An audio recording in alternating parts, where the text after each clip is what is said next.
All right, so what we're going to talk about today is 3 beginner strength training exercises for golfers. I've kept a couple different things in mind when going through. So number 1 is I made sure that everything we're going through today is something that could be done in your house, anywhere basically where you have some spare room, where you have some space to do these exercises. You don't need any fancy equipment, you don't need a gym.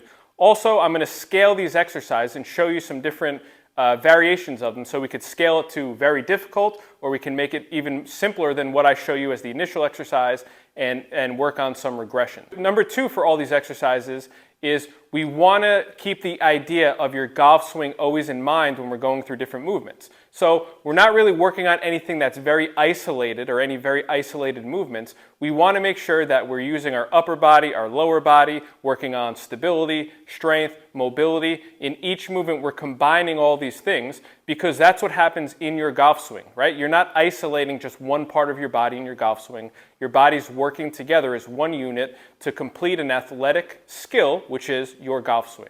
All right, so for exercise number 1, the movement pattern that we're going through is a bending movement or a hinge movement. So it's a hip dominant movement where we want to really work the lower body. We want to work our hips, our glutes, our hamstrings. So the setup position is pretty simple. All we're going to do, we're going to start with a 1-leg variation, is we're going to take our front leg, right? We're going to soften it up. So we have a soft front leg. We're going to take this back leg and we're going to make it nice and stiff. So we have stiff back leg, soft front leg. So if I have my club here, my body or my spine is almost one straight line. So for the demo, I'm going to keep the stick on my back here, right? Foot's off the ground, back leg is stiff, soft knee in front. All I'm doing is I'm keeping my spine straight, I'm loaded up all in this right hip, right? I'm leaning forward, right? So at the bottom position now, I'm going to push down to the ground and come back to top. Soft knee, I'm leaning forward, and I'm back up to the top. Right, so I just have the stick there for demonstration purposes. You don't need the stick. If this is difficult, you can use your golf club as your balance. Spine is straight, soft knee, lock that leg out. We're getting flat, right, our body's down to that parallel position at the bottom, and we're driving up tall. Soft knee, back is straight, and back to tall. So the thing we want to avoid, and the one thing that we don't want to do is we don't want this movement to come out of our low back. So what that would look like is this. If in order for me to get more range of motion, I start just rounding forward, none of that range of motion is coming out of where I want it to, which is my hip. At that point, all I'm doing is gaining range of motion or movement by bending and extending my spine.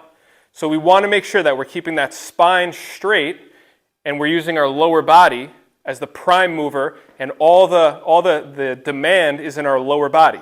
So I'm getting a big hamstring stretch here. I'm loading up and stabilizing my hip. I'm strengthening my legs as I push up tall. All right, so if I want to make this movement a little bit easier, what I would do is, for my purpose here on the carpet, I'm using a slider I have on the ground.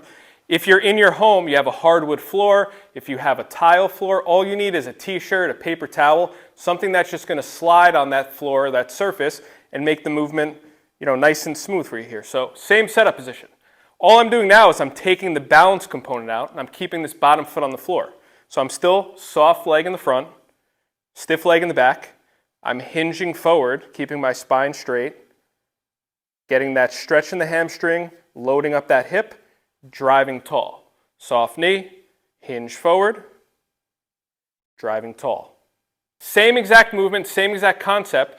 We're just simply taking the balance out of it, which just lowers the demand a little bit and makes it a little easier to do. So now for the last option, or how to scale this to more difficult, what we're going to do is place the stick on the ground, right? Kind of split our body in half with the golf club. I keep saying stick, golf club, same thing. Right? So same movement pattern, right? Same exact idea, same plan, nothing changes. Only difference is, instead of going straight line down, what I'm going to do is I'm going to start working slightly across that midline. So my hip here is loaded up. As I go down, I'm reaching across that midline. So I'm getting a little bit of rotation into that hip, and then I'm back up. Tight core, straight back, soft knee, tight back leg, cross that midline, and back up.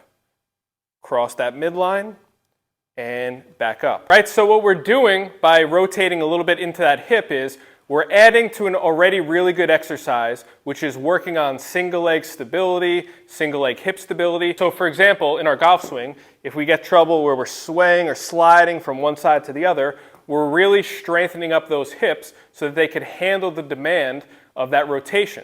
So by adding in that little rotation, we're making it a little bit more specific to the same actions that happen in your golf swing.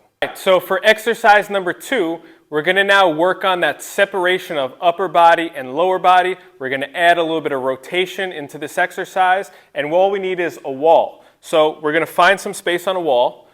Right? We're going to take our inside leg, our inside arm, the whole inside part of our body, and we're going to get it stuck onto that wall. So my hand, my shoulder, my hip, my knee, my back foot are all glued onto this wall.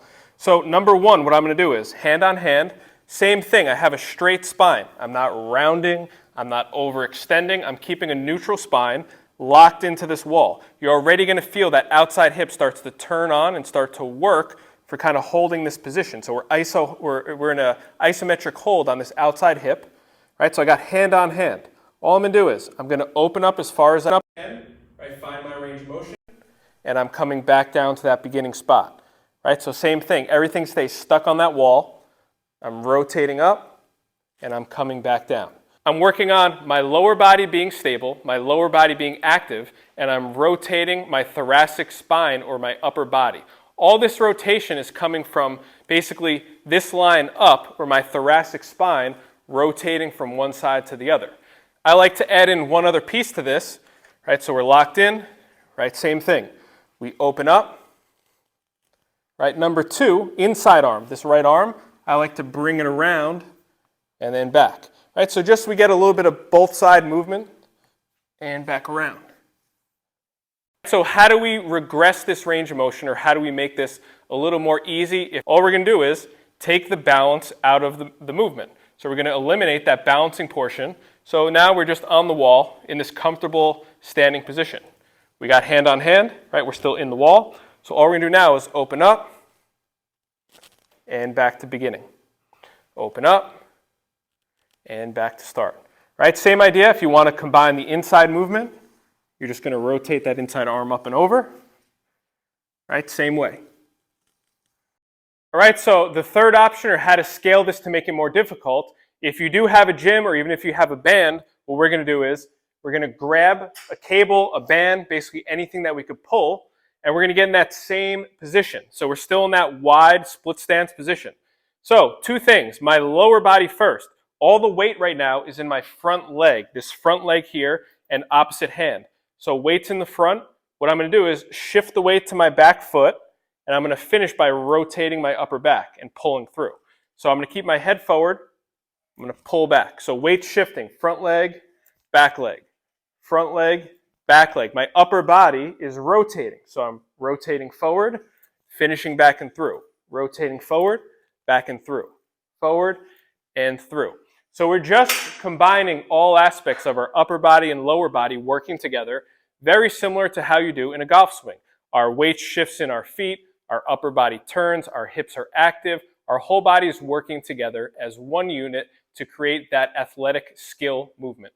All right, so for movement number 3, we're going to find some space down on the floor, and we're going to work on rotation and kind of core control. So what we're going to do is we're going to start in this bent knee position, and I'm going to work toward the camera or into my left arm here. So what I want to think about is, arm is out. I'm going to put some pressure down into the floor with this left arm. Right? My knees are bent. I'm keeping my knees at 90. Right? We're going to squeeze our knees together a bit here. Head is in line with everything. So our belly button, our nose, and the middle of our knees is all one straight line. I'm going to rock everything in slowly, slowly, slowly, slowly to this left side. And now I'm going to press into my arm, and I'm going to drive my body from my core back up. Right? So everything's moving together. Nose, belly button, middle of the knees, control, and back up. Right? So we're really working on rotating our body and having everything, our core, our legs, our spine, everything work together to control that rotation. Right? Use the floor for some counterbalance, and we're back up.